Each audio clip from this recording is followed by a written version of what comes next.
నేను పవన్ ఇక తిరుపతిలో ఏదైతే ఆ భూమన అభినయ్ రెడ్డి అనుచరులు ఏ విధంగా రెచ్చిపోతున్నారో నిన్నటి నుంచి ఒక వీడియో కూడా సోషల్ మీడియాలో మనం విస్తృతంగా చూస్తున్నటువంటి పరిస్థితి కనిపిస్తూ ఉంది. అంటే చాలామంది సభ్య సమాజం కూడా అరే ఏ విధంగా ఇట్లా చిత్రహింసలకు గురి చేస్తూ ఉన్నారు, ఏ విధంగా చితక బాదుతున్నారంటూ కూడా చాలా ఇబ్బందులకు అంటే చాలా బాధపడుతున్నటువంటి పరిస్థితులు చాలామంది కూడా. అంటే ఏంటి అధికారంలో ఉన్నప్పుడు ఇష్టానుసారంగా దౌర్జన్యం చేశారు, దళితులపైన దాడులు కావచ్చు, ఇబ్బందులకు గురి చేయడాలు కావచ్చు, ఇవన్నీ కూడా చేశారు. సో ఇప్పటికీ కూడా వీళ్ళ తీరు మారలేదు. సో ఈ విధంగానే ఇంకా కూడా కంటిన్యూ చేస్తూ ఉన్నారంటూ కూడా చాలామంది సీరియస్ అవుతున్నటువంటి పరిస్థితి కనిపిస్తూ ఉంది.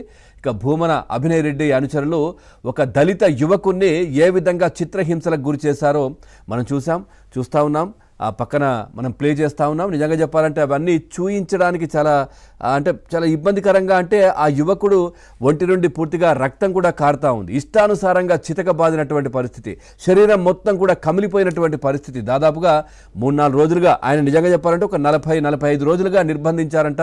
సో అప్పటి నుంచి కూడా చిత్రహింసలకు గురి చేస్తూనే ఉన్నటువంటి పరిస్థితి. వైసీపీ సోషల్ మీడియా అధ్యక్షుడు అనిల్ రెడ్డి దీనికి సంబంధించి కూడా ఆయన కూడా దాడి చేయిస్తున్నటువంటి పరిస్థితి కూడా అక్కడ కనిపించింది. పూర్తిగా తీసుకున్నటువంటి నగదు ఇవ్వలేదనే కారణంతో ఆ యువకుణ్ణి, ఆ పవన్ అనే యువకుడిని కిడ్నాప్ చేసి లాడ్జిలో బంధించి ఈ విధంగా దుడ్డు కర్రలు, ఆ ఫైబర్ లాఠీతో కొడుతున్నారు. మనం చూస్తూ ఉన్నాం. మరి ఎలా వచ్చిందో ఏంటో, పోలీస్ లాఠీ కూడా ఆ లాఠీని పట్టుకొని కొడతా ఉన్నారు ఆ వ్యక్తిని. భూమన అనుచరులు, ముఖ్యంగా అభినయ్ అనుచరులు వీళ్ళందరూ కూడా ఆ వ్యక్తిని ఇష్టానుసారంగా కొడుతున్న పరిస్థితి. అతని అనుచరులపై పోలీస్ స్టేషన్లో కూడా ఫిర్యాదులు కూడా అందాయి. దాదాపుగా 45 రోజుల నుంచి తల్లిదండ్రులకు అందుబాటులో బాధితుడిని కూడా ఉంచకుండా, అంటే బాధితుడు లేడు, ఎక్కడికి వెళ్ళారో కూడా తెలియని పరిస్థితి.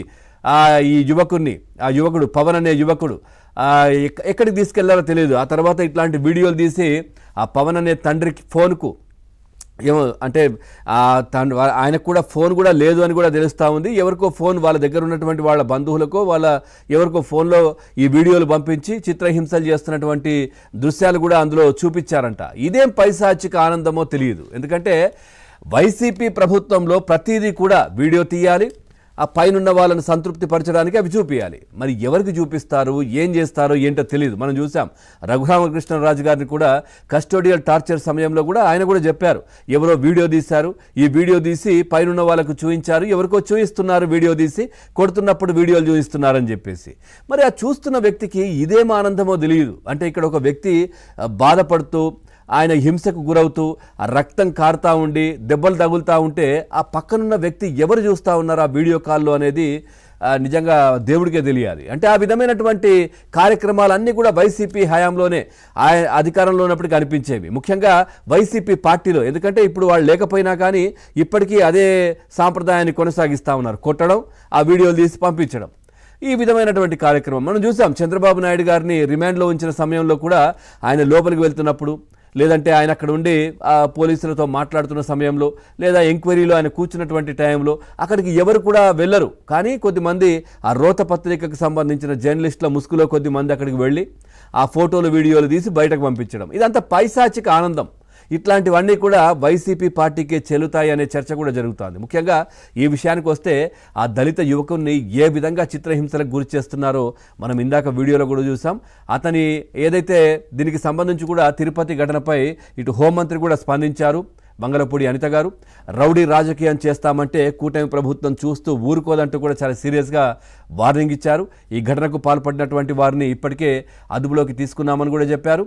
ఇక ఘటన వెనుక ఉన్నటువంటి సూత్రధారులను కూడా ఖచ్చితంగా వదిలే ప్రసక్తే లేదు అంటూ కూడా హోంమంత్రి చాలా సీరియస్గా, కీలకంగా కూడా మాట్లాడినటువంటి పరిస్థితి. గతంలో కూడా ఈ భూమన కరుణాకర్ రెడ్డి చెప్పారు, ఈ దేవుడికి దళితుడిని దగ్గర చేస్తాను, నేను తీసుకెళ్తానని చెప్పేసి. ఇదా దళితునికి ఇచ్చేటటువంటి మర్యాద మీరు అనే చర్చ గతంలో కూడా మనం చూసాం. అనంతబాబుకు సంబంధించి డ్రైవర్ సుబ్రహ్మణ్యం ఏ విధంగా డ్రైవర్ సుబ్రహ్మణ్యాన్ని హత్య చేసి డోర్ డెలివరీ చేశారు. అంటే ఈ డ్రైవర్ల పైన వీళ్ళకి ఏంటి ఈ పగ ఏంటి అనేది, ఈ విధంగా ఏంటి అనేది మాత్రం తెలియట్లేదు. ఎందుకంటే ఒకవేళ నిజంగానే ఆయన ఏమైనా డబ్బులు ఇవ్వాలి, ఏదైనా ఇష్యూస్ ఉన్నాయి అని అనుకుంటే పోలీస్ స్టేషన్లో కంప్లైంట్ చేయడము, లేదంటే లీగల్గా ఎట్లా ఉంటుందో దాని విధంగా చూసుకోవచ్చు. ఈ విధంగా చిత్రహింసలకు గురి చేయడం ఏంటి అనే చర్చ మళ్ళీ మొదలైంది. సో మరి ఎందుకు ఈ విధమైనటువంటి కార్యక్రమాలు చేస్తూ ఉన్నారు, ఇవన్నీ కూడా మనం చర్చిద్దాం. చర్చలో పాల్గొంటున్నారు రాజకీయ విశ్లేషకులు సీనియర్ జర్నలిస్ట్ దుర్గా కుమార్ గారు లైవ్లో సిద్ధంగా ఉన్నారు. నమస్కారం అండి. అదేవిధంగా టీడీపీ పార్టీ నుంచి సురేందర్ నాయుడు గారు ఉన్నారు. నమస్కారం అండి. అట్లాగే జనసేన పార్టీ నుంచి కీర్తన గారు జాయిన్ అవుతారు. ముందుగా దుర్గా కుమార్ గారు, సార్ ఏం సార్ ఇది పైశాచిక ఆనందం ఏంటి? ఈ వీడియోలు తీసి ఎవరు